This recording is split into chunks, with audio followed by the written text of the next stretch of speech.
12 mars 2010. Père Michel Lelon. À déjeuner, le père Michel Lelon. Une légende. Il représente à mes yeux celui que nous devrions tous être, pour peu que nous soyons conscients que la logique occidentale nous enferme en permanence dans des situations conflictuelles. Ainsi, devant les flux migratoires venus du Sud, l'Européen est prêt à accepter comme un article de foi que nous courons tous vers un choc des civilisations, pour reprendre le titre de Samuel Huntington. Si je dis que le père Lelon est une légende, c'est que son œuvre abondante nous alerte, ne cesse de nous alerter.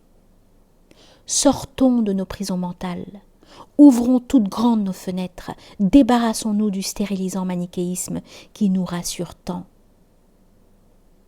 Ce prêtre catholique appartient au Père Blanc. Il a accompli une grande partie de son ministère en Tunisie, c'est-à-dire en terre d'islam.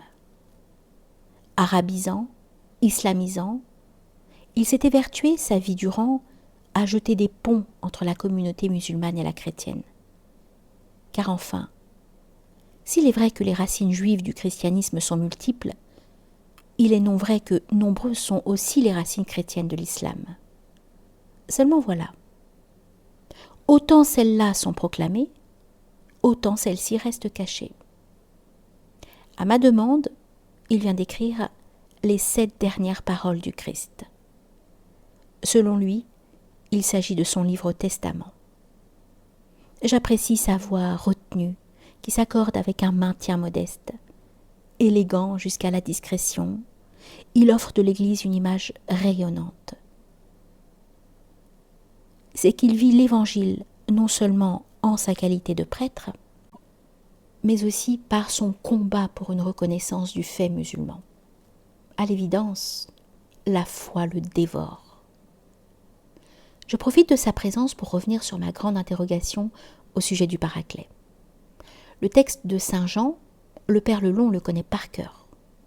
D'une voix douce, il dit « Je prierai le Père, il vous donnera un autre Paraclet. »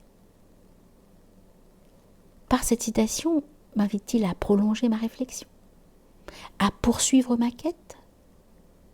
Qu'annonce encore Saint Jean?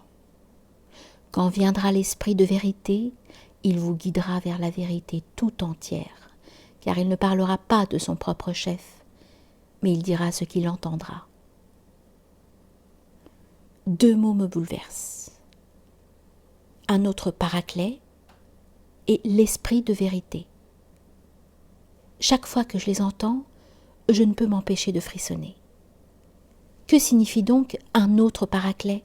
Dois-je entendre que Jésus fut le premier Paraclet, le premier consolateur et qui nous en enverra un autre? Première interrogation. Ensuite, il affirme que cet autre Paraclet sera l'Esprit de vérité et non plus l'Esprit Saint. Que veut-il dire par là? À cette seconde interrogation, Saint Jean répond aussitôt « Car il ne parlera pas de son propre chef, mais il dit ce qu'il entendra. » Or, que fait le prophète Mohammed? Il se contente, si j'ose m'exprimer ainsi, de recevoir de l'ange Gabriel un enseignement qui, transcrit, devient le Coran. Avec grande prudence, le père Lelon ajoute que les musulmans pensent de la même manière. Quant à aller plus loin, les esprits n'y sont pas préparés. Nous aurons semé en terre une petite graine, se borne-t-il à dire. Est-ce un écho à ce mot terrible et si vrai de Platon, si vous ne croyez pas qu'une vérité est capable de mettre d'accord entre les humains pensants, allez-vous être comme des chiens qui aboient? L'obsède, en revanche, la question du mal. Selon lui, la grande force du christianisme, c'est de proposer une réponse à cette terrible et tragique question par la personne même de Jésus. Et en effet, en nous en envoyant son Fils, Dieu tient à ce qu'il souffre au-delà même de toute souffrance. À ces mots, une certitude traverse mon esprit. Par Jésus, Dieu nous fait savoir qu'il partage en permanence nos souffrances, nos manquements, nos errements, bref, tout ce qui concourt de l'intérieur comme de l'extérieur à nous détruire. En vérité, ne pourrait-on pas pousser l'analyse plus loin et se dire que ce qui nous détruit contribue à abîmer la création ? Par là, Dieu, sa création et ses créatures ne formeraient qu'un seul ensemble, la création et les créatures étant tout entières contenues en Dieu ? À peine exprimer ces pensées m'ont paru folles.